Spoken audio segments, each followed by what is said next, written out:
G'day guys, Benny Smith here from Earth Moving Technology Solutions, working with Ogden reverse radars. So welcome to our calibration testing video, if you like to call it. So what we want to do is just want to run through quickly on how you would test how your system's working once you've installed it onto the machine.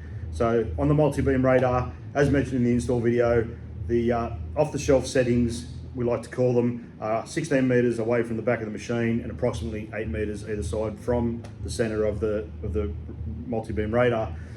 Now the way we like to test these is, obviously we don't want to test it by reversing into something with the machine running. So what we would probably do is get somebody to sit in the machine, turn the machine on, leave the machine running, have the park brake on and wheels chocked and everything sort of running so that the radar's working but the machine can't be moved.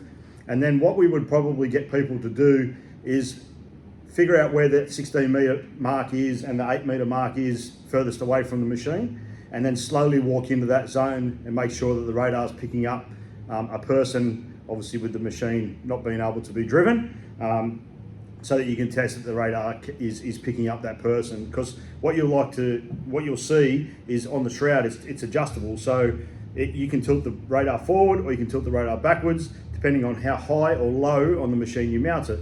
Now, when you mount the radar head, if you've mounted it and it starts alerting but there's nothing behind the machine, typically you've mounted the radar head too low, which means what it's doing is it's picking up the ground or the back of a blade on an excavator or whatever.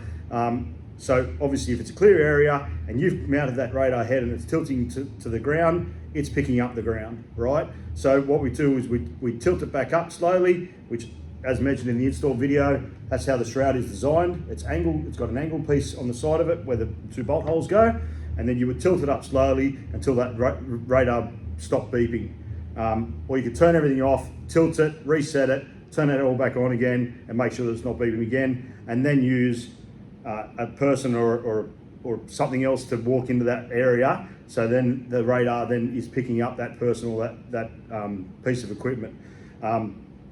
So yeah, general rule of thumb is about shoulder height, and then radar fairly flat at shoulder height, and then obviously the higher you go, the more down you will tilt, and then the lower you go, the further up you would tilt to stop it from looking at the ground. So just a couple of little tricks on how you would test the calibration that it's working and that it is going to warn the operator once everything's been installed. So again, if there's any questions, please feel free to reach out to the team at ETS and we'll be happy to answer anything you've got. So thanks very much for your time. Appreciate it. Cheers.